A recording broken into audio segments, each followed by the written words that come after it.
बच्चों देखिए, अब हम करने जा रहे हैं क्वेश्चन नंबर 5, एक्सरसाइज 9.2 वृत्त का क्वेश्चन है, पाठ, ठीक है, पाठ 9।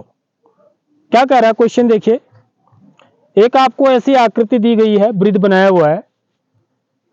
आकृति 9.26 में एक वृत्त पर ए बी सी और डी 4 बिंदु हैं। देखो ये ए बी सी और डी, ये कहाँ है? वृत्त पर, वृत्त की परिधि पर है 4 बिंदु, ठीक है।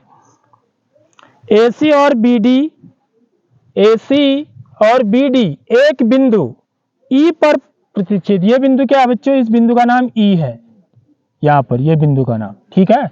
ई पर क्या कर रहे हैं? प्रतिच्छेद कर रहे हैं। प्रतिच्छेद करना माने काट रहे हैं, ठीक है। इस प्रकार काट रहे हैं कि कोण बीईसी, देखो ये कोण बीईसी, बीईसी का मतलब यह वाला कोण हो गया है, यहां से लेके यहां तक, ये 120 अंश का है, ठीक है। और कोण ईसीडी, ईसीडी कौन सा है? देखिए ई ये है, सी ये है, डी ये है, यानी कि बीच सी वाला कोण। ईसीडी हमेशा बीच वाला होता है कोण, ये बात याद रख लो। बीईडी कह रहा है तो ई एंगल ई, ये यहाँ पर, लेकिन बीच वाले यहाँ पर बीईडी, यहाँ तो नाम लिखना बहुत जरूरी है, समझ लो बात, क्योंकि यहाँ भी कोण बन रहा है, यहाँ भी बन रहा है, यहाँ भी बन रहा है। तो आपको क्या करना है? देखिए बच्चों, कोण बीएसी का मान निकालना है। तो कोण बीएसी कहां पर है? देखिए बीएसी, यानी कि आपको ये निकालना है, समझ रहे हो? ये वाला कोण ज्ञात करना है।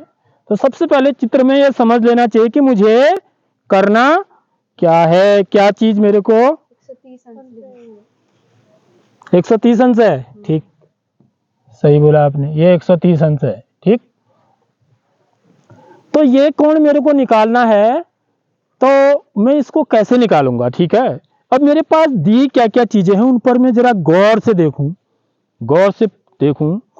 तो ये मेरे 20 अंश का दिया हुआ है। जहां कोण दे रखा है ना, वहीं देखो सबसे पहले कि यहां मैं क्या कर सकता हूं या क्या कर सकती हूं। क्या मैं ये वाला कोण तो नहीं निकाल सकता हूं? ये बात का ध्यान रखना है। यदि मैं इस वाले कोण को निकाल लूं, तो ये दोनों कोण कैसे हैं? एक ही वृत्तखंड के कोण है। तो जितने अंश का ये होगा उतना ही ये भी होगा, समझ में आई बात? एक ही वृत्तखंड के कोण क्या होते हैं? बराबर होते हैं। तो अभी हमने इससे संबंधित जो चौथा सवाल था वो भी किया, तो सेम उसी तरह का है। तो यहां पर देखिए आप, ये क्या बन रही है बच्चों? एक स्ट्रेट लाइन बन रही है। देखो बी से डी तक, अगर आप इसको अलग से तोड़ के देखो, ये माना बी है और ये मेरा बिंदु क्या है? डी है, ठीक है। तो यहां से एक लाइन ऐसे जा रही है, ये, ठीक है, ये सी तक जा रही है। कहां से शुरू हो रही है? ए से। और ये कोण मेरे को दिया हुआ है, देखिए ये 130 अंश का है।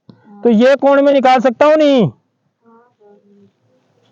बताओ, क्या मैं ये वाला कोण निकाल सकता हूं? ये वाला, ये वाला कोण बड़े आराम से निकाल सकता हूं, समझ रहे हो बात? क्यों? क्योंकि इन दोनों कोणों का योग कितना होगा? 180 अंश होगा। एक ही सरल रेखा पर बने कोण है, ठीक है। तो मैं क्या करूंगा बच्चों? देखिए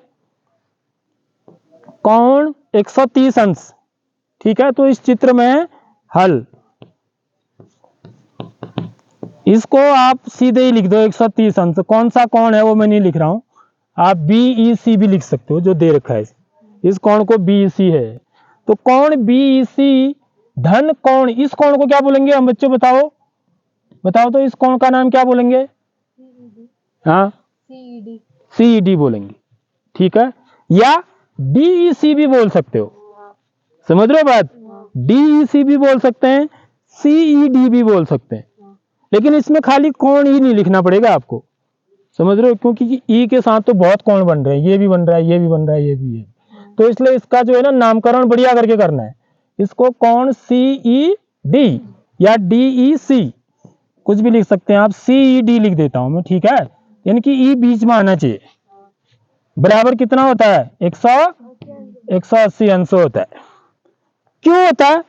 इसका कारण भी देना होता है पीछे से क्या कारण लिखेंगे अभी आप मिटा देता हूं, इसको समझ में आ गया होगा। इसके कारण क्या है बच्चों? एक ही सरल रेखा पर बने कोण। यदि एक ही सरल रेखा पर बने कोण होते हैं तो उनका योग हमेशा 180 अंश होता है, हमने पीछे पढ़ चुके हैं। तो यहां से मैं क्या निकाल सकता हूं, इसलिए कोण CED बराबर 180 अंश ऋण 130 अंश। तो यहां से कोण CED बराबर कितना आ जाएगा बच्चों, 180 में से 130 घटाएंगे तो 50 अंश, यानी कि ये कोण मेरा 50 अंश का है। आ रही बात समझ में? अब मैं क्या कोण D निकाल सकता हूं? हाँ निकाल सकता हूं। अब क्योंकि यहाँ पर एक त्रिभुज बन रहा है, देखो ये, ठीक है, त्रिभुज को देखना है। ये त्रिभुज क्या बन रहा है, इसको मैं जरा रफ में बना दूं तो ये इस प्रकार से बन रहा है। ये यहाँ पर बिंदु E है, यहाँ पर बिंदु C है, और ये ऐसा त्रिभुज बन रहा है। ये कोण D है मेरा, समझ रहे हो? और मेरे को इसके दो कोण पता लग गए हैं। यदि मुझे दो कोण पता लग गए तो मैं तीसरा कोण बड़े आराम से निकाल सकता हूं। ये समझ में आ गई बात?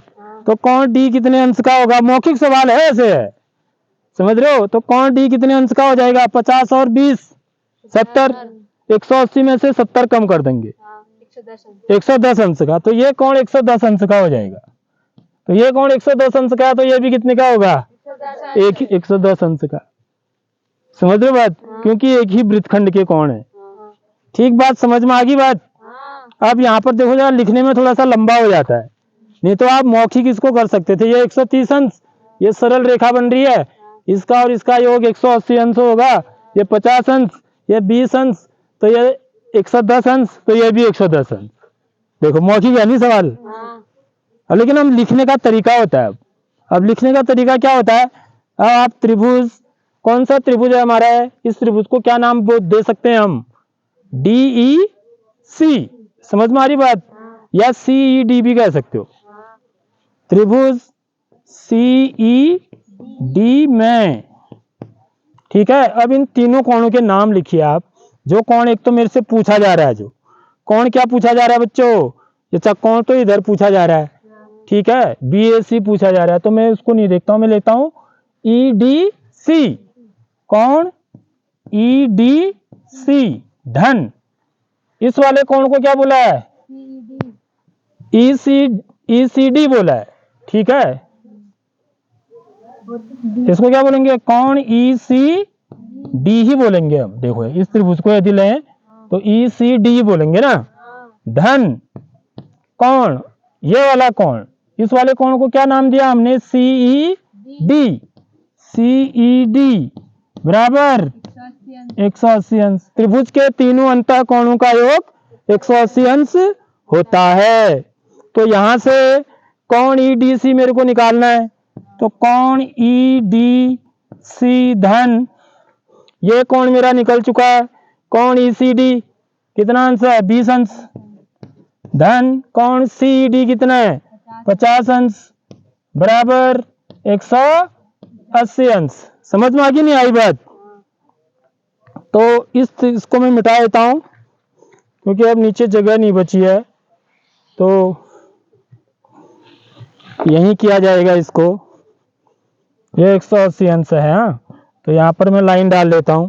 तो कोण ECD बराबर क्या हो जाएगा बच्चों? 180 अंश ऋण, इन दोनों को जोड़ दो, 50 और 20 70, 70 उधर जाके क्या हो जाएगा? माइनस का, ठीक है। तो बराबर कितना आ गया? 110 अंश।